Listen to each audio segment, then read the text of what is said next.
so fine. I'm so glad you're mine. You're so rare, so fine.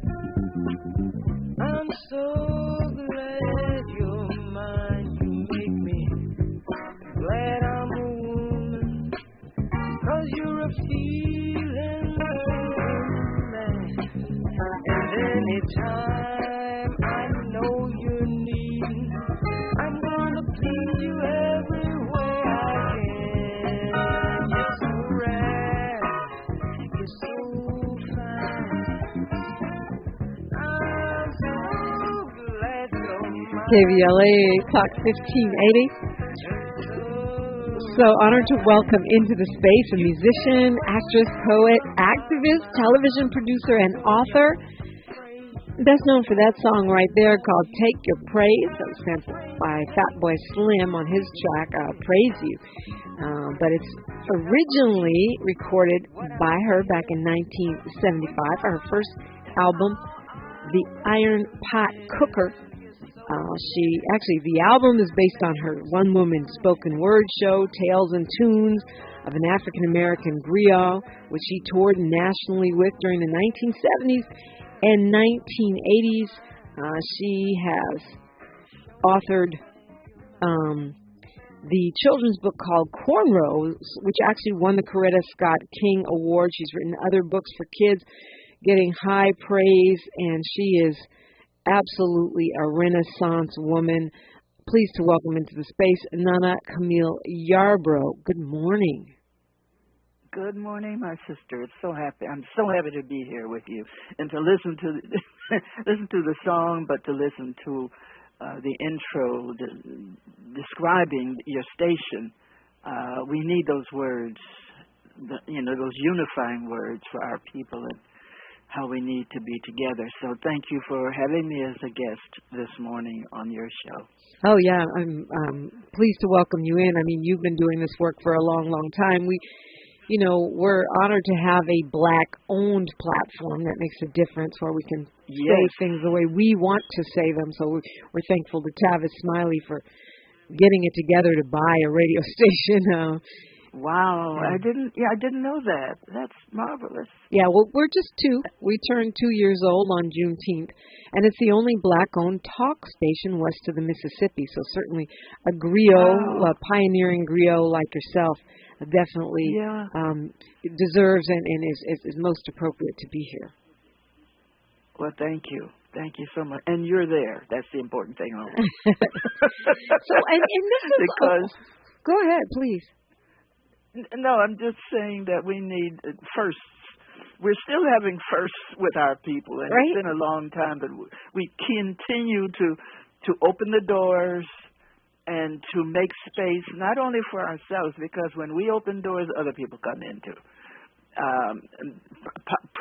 Possibly because of those who have been keeping the doors closed. When we come in, they say, well, let other people in too, and they do. But it's good to have you there doing what you're doing. Yes, I've been in this business. It's not so much a business; it's life. This is my. You've been in this life. We have to have a reason for being alive, and at an early age, it came to me who I am, what I'm supposed to do. So I've been doing it. So it's great to meet other people who are doing it too, like you and Tavis Smiley. So interesting, you're a performance artist, an author, a cultural activist. I forgot to say in the intro that you actually are a dancer. I mean, we could just stay here on your intro, all day. That's how it hurt. With Catherine Dunham, no less. That's right. I was born and raised in Chicago, in what was called lower middle class, if that middle class comes in at all.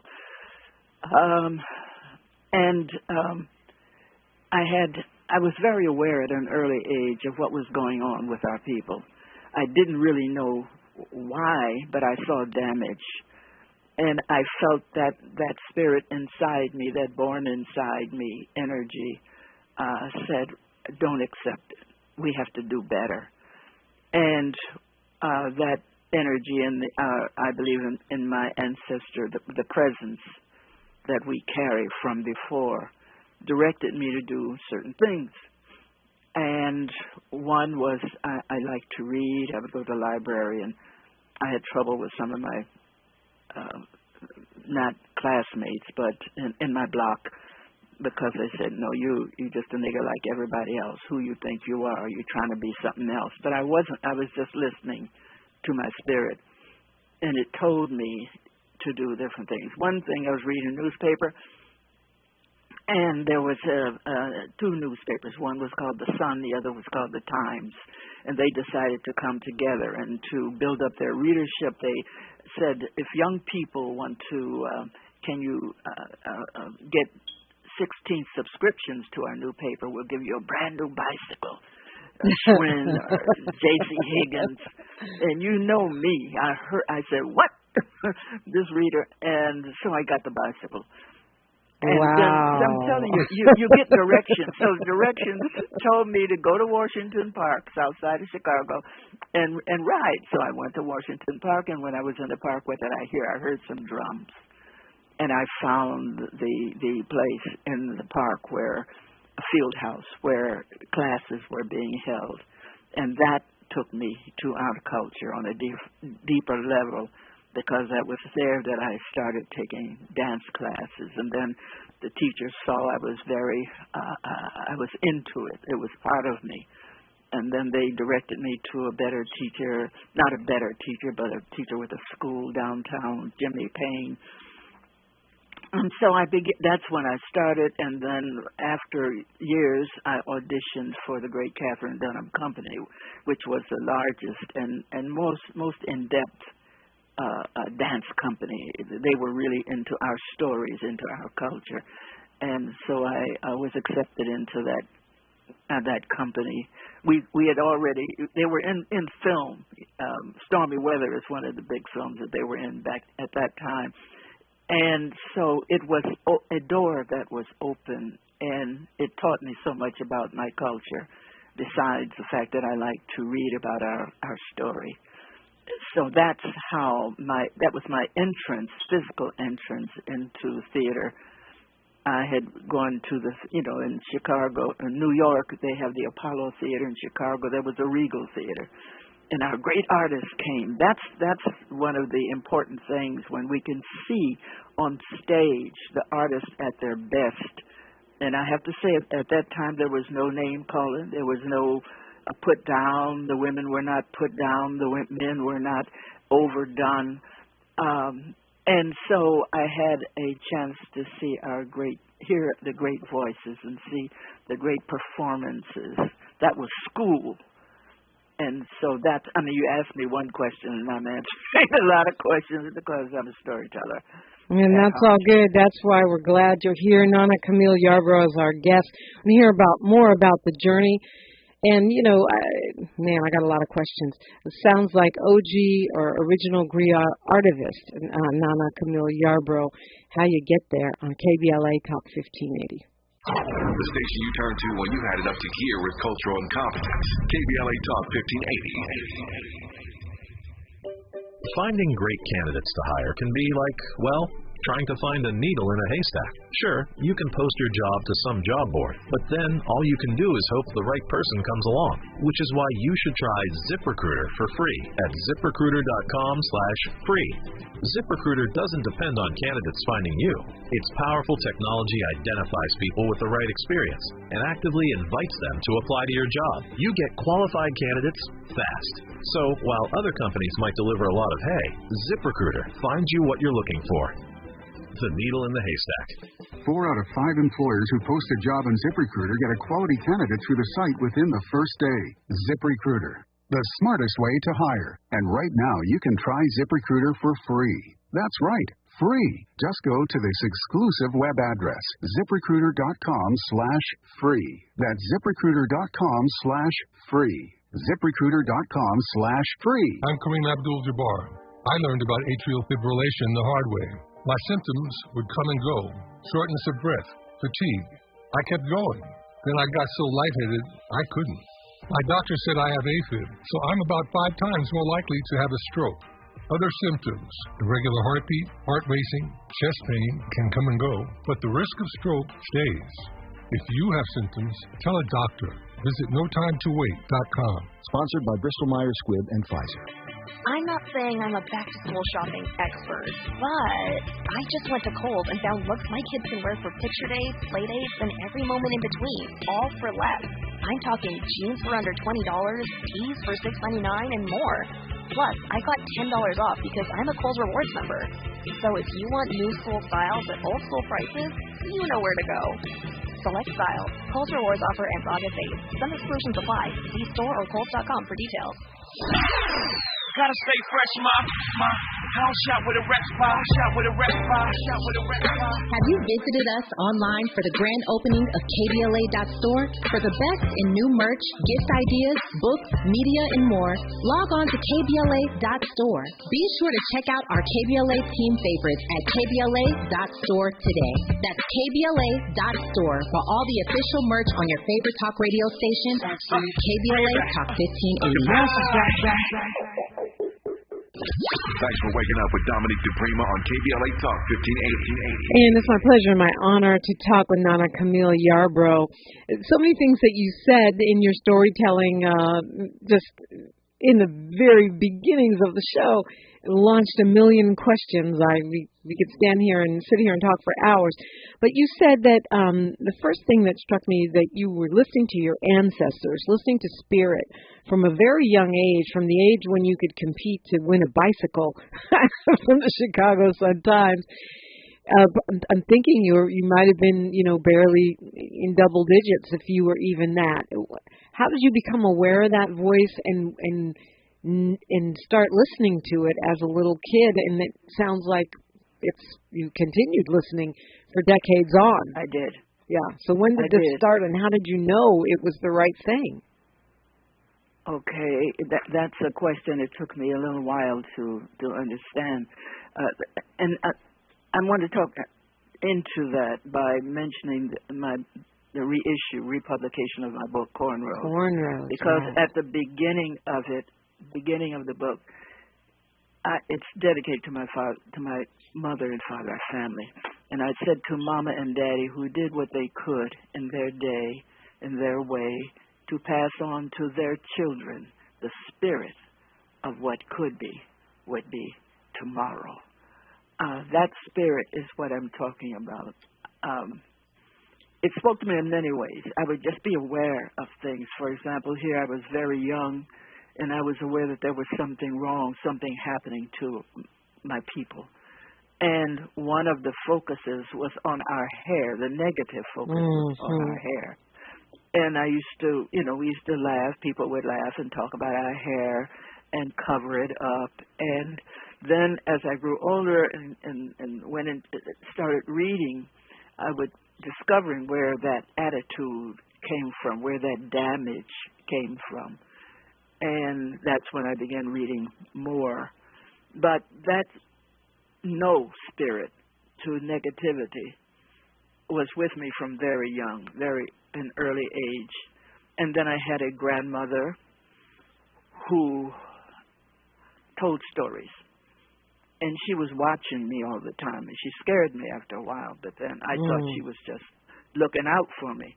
But she was watching, and she made a statement about me to her friend as they would come. I have another book, and it tells all of this as when they would come and sit after their job. Now, this is back in the 40s, early 40s. They would come and sit and talk, and Grandma would tell lots of stories, and I would listen because I was very interested in what was going on. And the stories she told me were family stories, not just in our household, but stories of what happened to her father, and it went back. And so it was intriguing to me, and I was 5 at that time, sitting there listening. Wow. Until she told me that I should leave the room, and I was hurt because I was enjoying listening to all those stories. But then she called me an old head, And that scared me. I didn't go back anymore because she called, and I didn't know what an old head was. Later on, you can look it up, and there are different definitions of it. But one that I applied to me, I think, was that I've been here before, and that I'm carrying on a spirit that from those who have been our ancestors, our parents and great parents, and all on back. So that's where it started, but throughout life, I've been driven. In times when I would have hurt myself in situations, I wasn't. I saw many of my friends, sisters, women, girls my age being taken down, messed over, because of something that they didn't hear that I heard. And in my new book, in Cornrows, I'm focusing on braiding the hair, naming the hair after ancestors, after someone now who is doing something for our people. That's what the book Cornrows is about. It's about a family. And that family, our family right now, has been in danger, and it's in danger again with the people who are saying, don't tell the story, hide it. Well, you have to tell the truth. It's going to come out, and we have to tell our own story. So it began when I was, I don't know if I'm answering your question. Yeah, you are. That spirit has been with me all the time. And when I grew older and went into show business, and where many times the focus is on degrading sisters, women, I saw friends of mine being taken apart practically, or because they didn't believe in themselves. They didn't have perhaps the tree that I was on, the ancestral closeness that I had. And I just didn't do things. And there was Harry, what is the sister who was a teacher back in the 40s. She had started a school back then. What is her name? I can't think of it right now, but it will come. She said that her mother, she had conversations with her mother, and her mother told her she has to tote herself a certain way. Tote, I mean, carry yourself a certain way. And that is what was happening with me. I was carrying something, and it was seen. I'm saying this out of experience because I've been here a long time. And the situations in which I found myself many times, I survived them. I was not taken down like as many of my friends or my associates were. And that same spirit talked to me, do this, do this, do this, do that. And I followed what my inner world was telling me. And also it was buttressed by my mother and father, who said, respect yourself, don't lie, don't steal, carry yourself, Mary Bethune. Yeah. We're talking about how you carry, you make the impression. You come into the room, your spirit comes first. It's with you. And I believe I carry that ancient African spirit, the best of that. And that's what I present to my people, my audience, wherever. And that book, first book, Cornrows, gave praise to ancestors, but also it's a teaching book. It's about family. I went the other day, I spoke and did a book signing at a place called Sisters Place in Brooklyn here.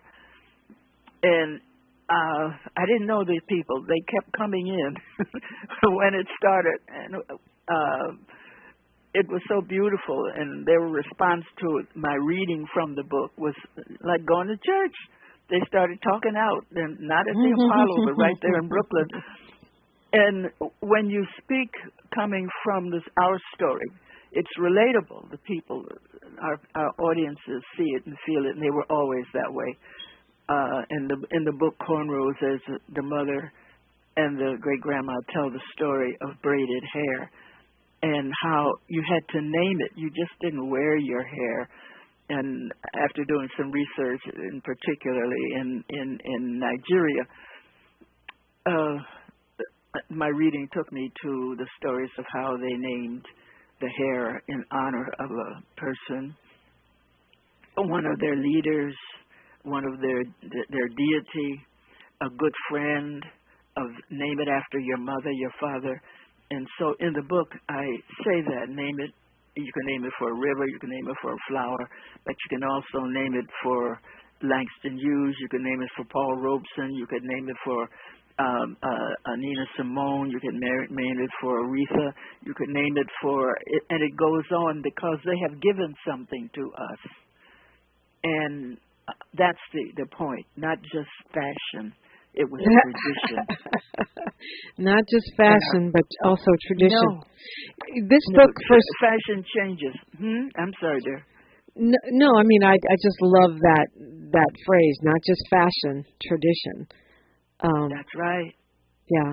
So this book first came out in 1979. I mean, it's just, I say that to put it in context. It was reissued in April, available right now. With beautiful illustrations. But, I mean, it was written in 1979. I think the Crown Act has been passing, in different states in the past few years. So apparently this book was way out in front. I mean, in 1979, you couldn't even think about wearing braids to work, I'm imagining. It's true. Yeah. It's true. Yeah, many people were fired, and because of the movement, because in the street, in Congress, every place our people were saying, no, this is not true, this is not real, we have to get our culture, and many times people were let go, but because of the movement, they were rehired. There was a sister, an announcer on the radio here, I don't remember her name, but she was one of the first to be there, and she was wearing a fro. Very natural. And for a while she was let go and had to be rehired because of the pressure from our people. I did a soap opera, Search for Tomorrow, and there had been no people of color, of real color, who looked, you could tell that they were African ancestry on the show before, but they auditioned. Again, I must emphasize it was because of our people saying we have to stop racism. And we were doing it in the streets, and we were doing it in Congress, and we were doing it every place we could. And so the institutions, the communicating people in television and radio and in films said, okay. And they saw also a monetary part of this, too, because we saved a couple of industries when they had, the white community had moved out, thinking that the cities were not safe, and they closed down. Movie theaters were not doing as well. So they started doing movies about black people. Shaft was one of them, and I had a little piece in Shaft. But the spirit, our spirit, trying to create balance has always been at work with us, and I have been in it because of the spirit that was born in me. So Cornrows, when I wrote the book back then, I did it because I was sick and tired, as the older people used to say, of us laughing at our hair and not giving it respect. And I said, I want to go back to the roots. This was before Alex Hazley came up with Roots. And so I did that and wrote the story coming from, another phone is ringing here. So I wrote the book and went to this great artist who I saw at a show here, an art show, Carol Bayard. She's now an ancestor, but we got together and I took the script to her and to an agent, and we got the book at that time. So we were breaking ground back then when I did the soap opera, and they consented to have people come in with froze. And when I came in one day with cornrows, they said, "Oh no," and they stopped rehearsal. They called up the producer, and they were on the phone with the producer back and forth. And I sat there with my cornrows, and finally they said, "Okay." But they were not pleased. However, we had to open those doors. We had to do that. It took a long time before they accepted cornrows. That is a whole negotiation just about your hair, shut down the whole set. That book did win a Coretta Scott King Award and is so far ahead of its time. When we come forward after news, traffic, and sports, Nana Camille Yarbrough, I want to talk about why you're reissuing it now, what's different about it, and why it's still relevant, so many years later. I'm Dominique DePrima, and you're listening to KBLA Talk 1580. More of First Things First with Dominique DePrima when we come forward. I'm Mike Moore. Here's the latest from the Black Information Network. As striking actors and writers continue to demand better compensation and protections against artificial intelligence, the studios seem to be embracing AI. According to a job posting on Indeed.com, Netflix is looking for a project manager for its machine learning program. The salary range, $300,000 to $900,000 a year. R&B legend, African-American singer Melba Moore is getting a star on the Hollywood Walk of Fame. Moore had a long string of R&B hits through the 1970s and 80s and has been nominated for 4 Grammy Awards and is the winner of a Tony Award. On Instagram, the 77-year-old singer said that she was proud and that it took a lifetime to get here. Her Walk of Fame ceremony is August 10th. And that's the latest. I'm Mike Moore from your 24/7 news source, the Black Information Network and BINnews.com. Life moves fast. Your car shouldn't. Keep neighbors safe. Drive like your friends or family live there. Better slow than sorry. Go safely, California, from the California Office of Traffic Safety and Caltrans. This is the KBLA Sports Minute with Ray Richardson. Shout out to Major League Baseball for showing some major love to the Negro Leagues. During the National Association of Black Journalists Convention Thursday in Birmingham, Alabama, MLB announced that they are scheduling a regular season game in 2024 at Rickwood Field in Birmingham. Rickwood is where the legendary Birmingham Black Barons played in the Negro Leagues in the 40s and 50s before integration. Willie Mays and Satchel Paige played for the Barons before they got a chance to play in the majors. The San Francisco Giants and St. Louis Cardinals will play at Rickwood next season on June 20th. MLB is using the game as a tribute to the many Negro League players who showed their talents at Rickwood but never got a chance to play in the big leagues. No debates, no speculation, just the info you need. That's your KBLA Sports Minute. I'm Ray Richardson. More news, opinions, and conversation when we come forward on KBLA Talk 1580. We don't like to do too much explaining. You got some explaining to do. We started from the bottom, now we're here. You're listening to KBLA Talk 1580. Have you heard about Lendistry?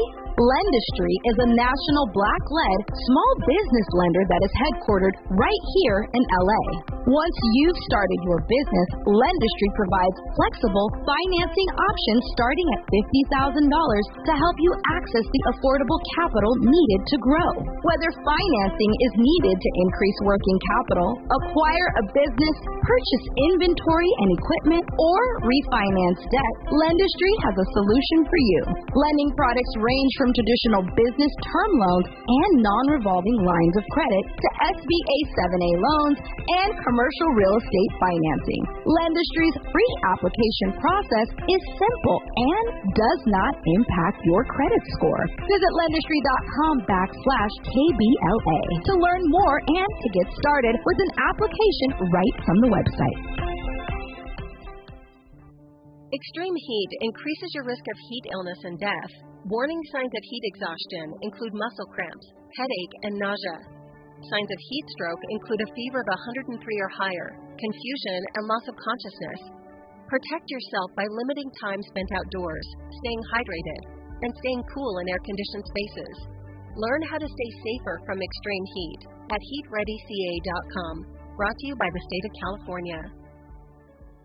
On a Mission Youth Travel presents the 2023 Morehouse Homecoming HBCU College Tour, October 25th through October 29th in Atlanta, Georgia. Open to high school students grades 9 through 12. For more information, please call 323-298-4779. Again, 323-298-4779. Students will tour Morehouse College, Spelman College, Clark Atlanta University, Alabama State, and Tuskegee University. Email info@onamissionyou.com onamissionyouthtravel.com. Again, info at onamissionyouthtravel.com. The HBCU tour price includes all meals, transportation, round-trip airfare with one checked bag, hotel accommodations, all museums, college tours, and admission to the Morehouse versus Kentucky State University homecoming football game. Spaces are filling up quickly, so call today to sign up. 323-298-4779. Again, 323-298-4779. We're not for everybody,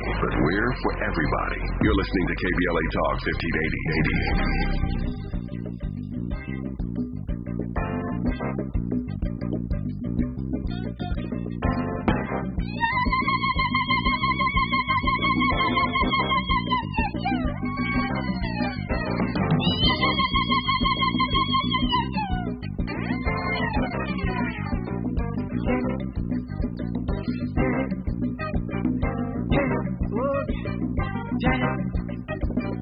We must learn and tell our story, heal the pain and raise the glory.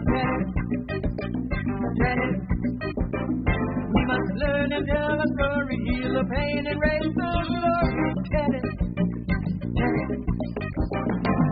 Not to know the family story is bad. Not to want to know it is worse. But to pass on ignorance to someone is like passing on a curse. And it will curse your father, curse your mother, curse your sister, curse your brother. And every time you come close to one another, it will be there in between to separate. In between. We must learn and tell our story. We must learn and tell our story for ourselves. No one else can learn and tell it for us. We must learn and tell our story for ourselves. Oh, don't hold back now and don't dilute it. Let the story come out free and whole. No one can deny Tell it. me nor dilute it when we learn it. KBLA Talk 1580. That's Nana Camille Yarbrough telling it on her project called Ancestor House. You can find a lot of her music on YouTube. Actually, we're broadcasting right now. We're streaming on YouTube, youtube.com. KBLA 1580 is how you find us. Nana Camille Yarbrough. I do want to get back to Cornrows and why it's relevant. Your book, Cornrows, why it's relevant today. You just reissued it a couple months ago. Molly Bell, one of our KBLA delegates, is in the chat room, and she says, remember Bo Derek made a movie 10, but you don't have to go that far back. You can go to Kim Kardashian and all of her sisters wearing African braided styles, box braids, cornrows. Is that a good thing, or is that cultural appropriation? And how does that braid into the book Cornrows? Yes. Our culture is very powerful, and yes, when the book came out that same year, Bo Derek, a movie star, a white sister movie star, came out with a film, was starring in a film. What is the name of it? 10. Slips me. 10. But she wore hair in braids, cornrows and braids, and the newspapers and magazines were saying this new style and everything. So, of course, people would call me onto television shows, sisters of people of ancestry, African, when they had shows, would call me on, mostly them, and say, what is this new hairstyle that you have writing about in your book, and it's in the film? So then it gave me an opportunity, me and others, an opportunity to go into our ancestry and say, no, this goes back for thousands of years. And I had found a photograph in my research of a sister, maybe 5,000, 6,000, 7,000 years, and now that's recent, really, sitting on what looked to be a piece of cloth, and she's holding a baby in her arms, and she's nursing that child, and on her head, cornrows, what we call cornrows. So it certainly wasn't new, and that style particularly came from our ancestors. And so the film gave an opportunity for it to be seen, and then for us to say, no, this is ours. This is part of our genius, our necessity, because our hair, the way it is naturally curls, it's classic when we braid it into cornrows. Then when we elaborate and become very cultural, very artistic, then we take it into other styles. Again, most of them have names. Most of them have meanings, association with events and people. And that's the part, that's the tradition. And if our young people today braid their hair, cornrows hopefully, and name it, who do you know? Who has contributed to our people, to the betterment of our lives? And ask them, direct them, put in front of them examples of people who have done that. And so you are anchoring them in culture, not just letting them swim in the world of fashion. Fashion is good. We certainly use it. We certainly can show our artistry in it. But every year the industry says there has to be a change. But with tradition, you hold on to that because that's foundational. That's where your feet are. That's what you grow from. The knowledge that comes from tradition, the knowledge that is passed down from one generation to the next. My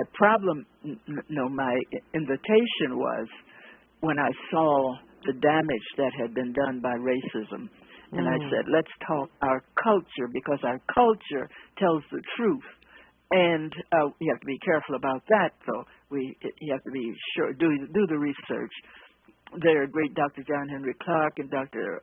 Ben and Dr. Van Sertima, all of those people and more I've had the opportunity to speak with, to listen to do a little hanging at different events, hanging out. And they all say, and me too, I have to do this, you have to do your research. You can't just talk gossip. You can't just talk somebody said, she said, and they said, because that has no roots to it. Usually has no truth to it. And so those people, those examples, push me in the direction of doing more research on our culture, and that's why I did the song that you just played. Tell it. And that is a problem because many times, because of the horror of our time here, enslavement here, many times our people don't want to talk about it. And they don't tell the children what they came through. But what they came through frequently caused them to have damage. Sometimes they're angry all the time. That's one reason why I wrote my latest book I just finished, because I wanted to find out why anger, why my father in particular was so angry.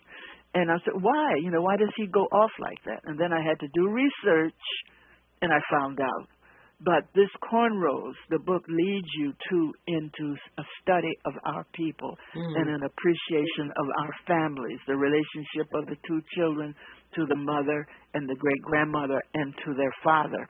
All of that is there in a constructive, uplifting way. The way we talk, the way we address one another, the way we used to be polite, and children have a respect for parents, elders, and elders respect for children.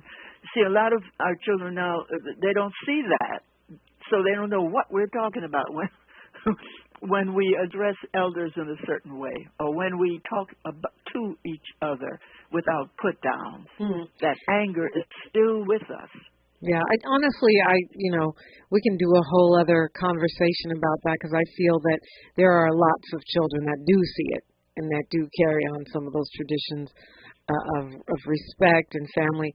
But I understand what you're addressing. And I think it's ironic. Molly Bell brought up Bo Derek. I brought up Kardashian. And so here we are, however many years it's been since 1979. And it's the same conversation. Is that fashion? Is it a new fashion, or is that our culture? Is it appropriation, or is it imitation? It's supposed to be the sincerest form of flattery. So, who is this book meant for, and how can we find it? Okay, Cornrows is meant to be read by all groups. It has what there are those people in Texas and Florida who are trying to shut down our relationship to our history, to our story. All people have an ancestry. They have a story. Here in New York, every year we have Columbus Day. And the Italian people come out. Oh, yes. And they march down Fifth Avenue honoring the man who was a slaver. Okay? Who did was terrible lost. things. Yeah. Yes, he was lost, found something else and called it what he shouldn't have been. And then the Irish have St. Patrick's Day, and they too parade down Fifth Avenue all in honor of the Irish people. The Puerto Ricans now have Puerto Rican Day, and they come out. But Africa, the culture that has nourished and fed all of those other cultures, there's nothing. In Harlem, they have a parade, and it is not, in my opinion, focused correctly. So you see a lot of young girls doing dances which are not necessarily appropriate for those ages. We have to tell our story. It has been hidden. It has been distorted. It has been denied. And all people have a right to tell their story. That's how they continue. So it is a continuous struggle for us to, and you say, is it a appropriation? Yeah, it's all of those. It's all of those things. But we have so much. Look at our music, which has been taken. Now it's being denied. You don't hear blues anymore. You don't hear us really telling our story to a great degree. Some of the music is limited to rhythm. And rhythm also that goes into a historical thing where certain rhythms are good for your health, and certain rhythms focus on the sensual, on sexuality, and other rhythms go to the pineal gland, to the spiritual. And we've kind of been taken away from what used to be called spirituals. It becomes too church and not enough spirit outside of church, because the Spirit is with us before we built our institutions. That Spirit built institutions. And that's a whole nother story about what is happening to our music, our culture. The way we dress now has been influenced by a corporate world that produces clothing that is not necessarily the best for us. It's not necessarily cultural. If you want to weaken a people, you take their culture from them. I wrote that song and sang that song. We're talking with Nana Camille Yarbrough. Her book, Cornrows, is out now, and you can find it wherever you get your books. When we can come forward, we'll continue the conversation. How you became an artivist before that was even a thing. It's KBLA Talk 1580. She's reclaiming her time on KBLA Talk 1580. More First Things First with Dominique DePrima when we come forward. KBLA Talk 1580. We've got a lot to talk about. Maisha Cairo here for KBLA Talk 1580. We're live in Los Angeles at J.P. Morgan Chase's Advancing Black Wealth Tour. And I'm speaking to some of the attendees today to see why it was so important for them to be here. Yeah, this is Lacey and Tyler. Main reason that's very important for me to be here is just to leave a legacy for my kids. Black wealth, generational wealth is what we need in our community, you know. Chase, someone has to take the lead. They're showing, big business like Chase cares, and they're putting their money where their mouth is at.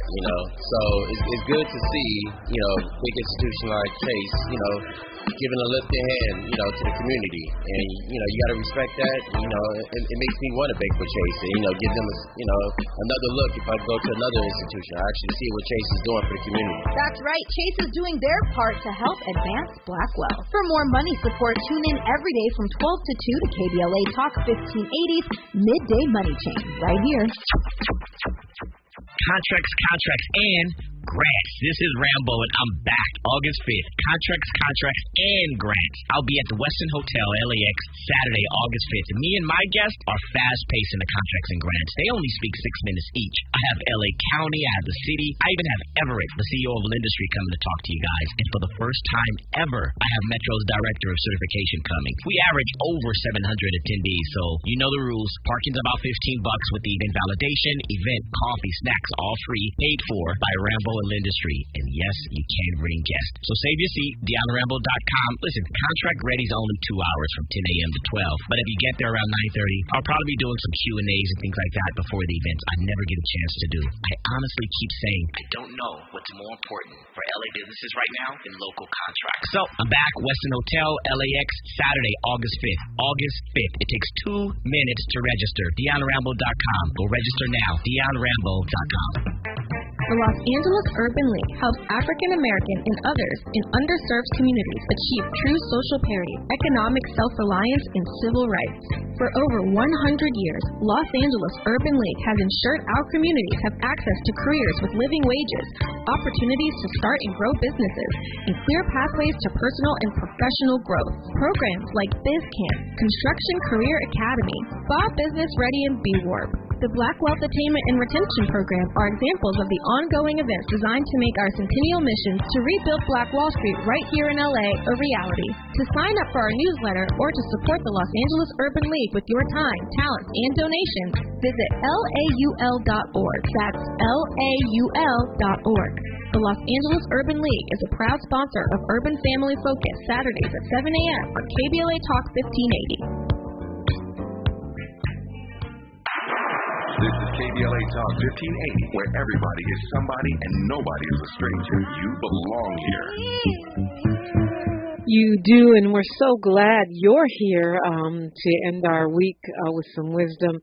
Nana Camille Yarbrough is our guest. Her reissue of her 1979 classic award-winning book called Cornrows is out now. And you've done so many other things. I mean, performing with as a dancer with Catherine Dunham's amazing company, issuing albums. You've written for the New York Times, Black Collegian Magazine, the Journal of African Civilization, and you talked about the soap opera you worked in, and you've done obviously stage as an actor. It's in always with this consciousness. So it sounds to me like you were or are an artivist before artivist was a thing. Your publicist shared with me that you don't mind telling it when it comes to your age and how long you've been in this business.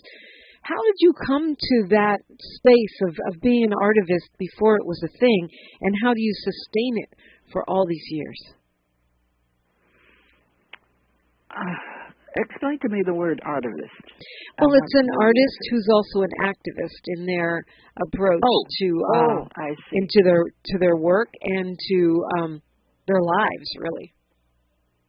Well, traditionally, and I'm going back to the motherland again, that's part. An artist or an artivist, it's the same thing. If you're an artist, then what are you an artist for? Who are you talking about?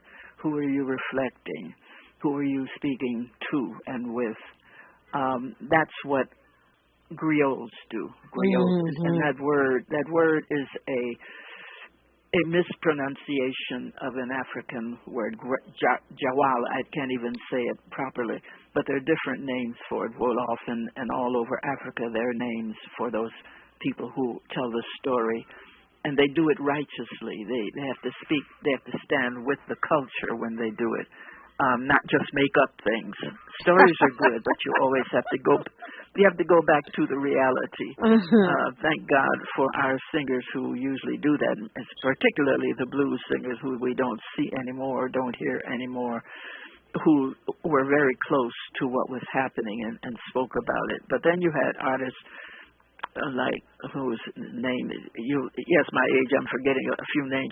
Ain't no sunshine when it's gone. Remember that song? Who was that song? Yeah, Bill Withers. Yes. And he did Bid 'em in from Chicago too, by the way. But there were artists who were close, and I used to go to the Regal Theater in Chicago just as people went to the Apollo Theater here in New York and see the best of our artists, and they were respectful to their audience. There was not that disrespect that we're seeing now, disrespect of the culture. I think our women are being misrepresented or presented, forced in many ways by management to present themselves in some ways which are belittling and not uplifting to them as women nor to the culture. It's in our tradition, but we have to uphold it. We have to protect it. And that is the problem, because money is made. As I said, when we came into television, after opening the doors, it was decided that others should come too. Well, we keep opening doors, and eventually they want us to act like the others and not like ourselves. I'm noticing certain things on television now, because it's in our homes, that we're beginning to be made up to look more Asian or more something else than African. And many people don't want to associate with even with the name African. And that's because of the pressure, the racism that has been with us since we were brought here. Right, but I mean, this idea, I mean, haven't we always had that? I mean, some people we call shaft blaxploitation and say it wasn't in our best interest. Like, haven't we always had, we've always had a range, and I agree that the record labels and the corporate interests tend to push forward those that may not be in our best interest, but I feel like we've always had, you know, the artists that were more conscious, that were more serving our community and our traditions, and artists that were just more either pop or mainstream or aggressively anti-black. The tradition was that the artist supported the community. When you stop the tradition, the artist will do anything and everything to make a living. And that's where we're being pushed. Many times when what we have today is an improvement in many ways of what we had when I was just getting into the business. When I came to New York, I was in a Broadway show in which they would not, although it was supposedly about an African chief who came back to his village and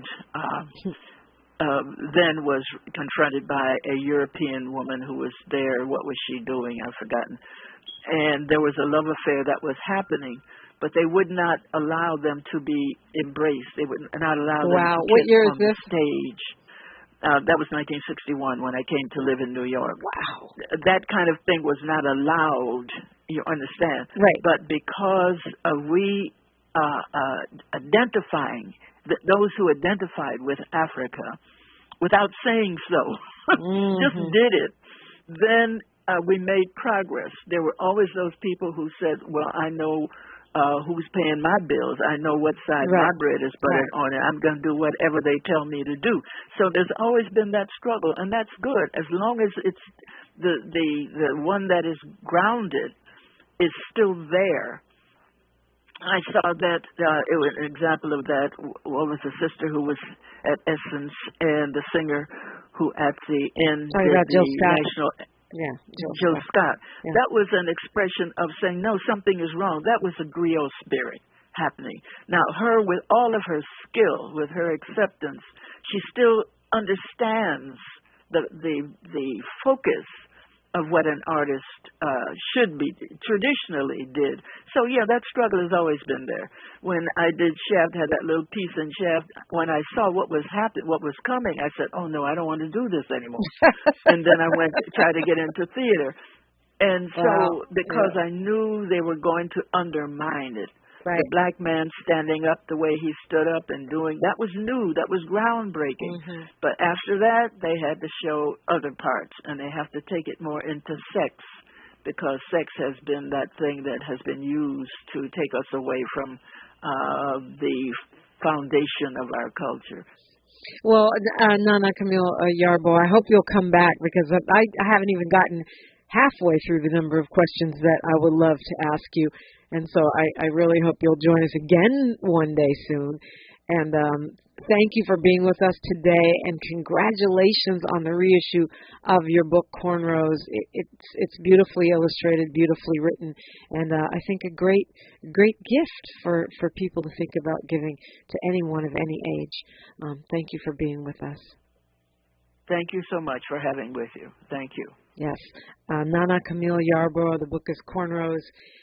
And you can find it wherever you get your books. Try to go to a Black-owned bookstore if you can. I am about to go to the Bay to honor my mother, talking about Tell It. Diane DePrima, who is Poet Laureate of San Francisco. Watch my social media. Watch KBLA 1580 on all social media platforms. And DePrima Radio, DIPRIMA Radio. Everyone who helped to make it happen and everyone who's far away. You can watch it on Facebook Saturday starting at 2. And the page is Diane DePrima Park. History is now, and we are making it together. I'm Dominique DePrima. Until next time, one love. KBLA 1580 Santa Monica. I'm Mike Moore. Here's the latest from the Black Information Network. A striking actor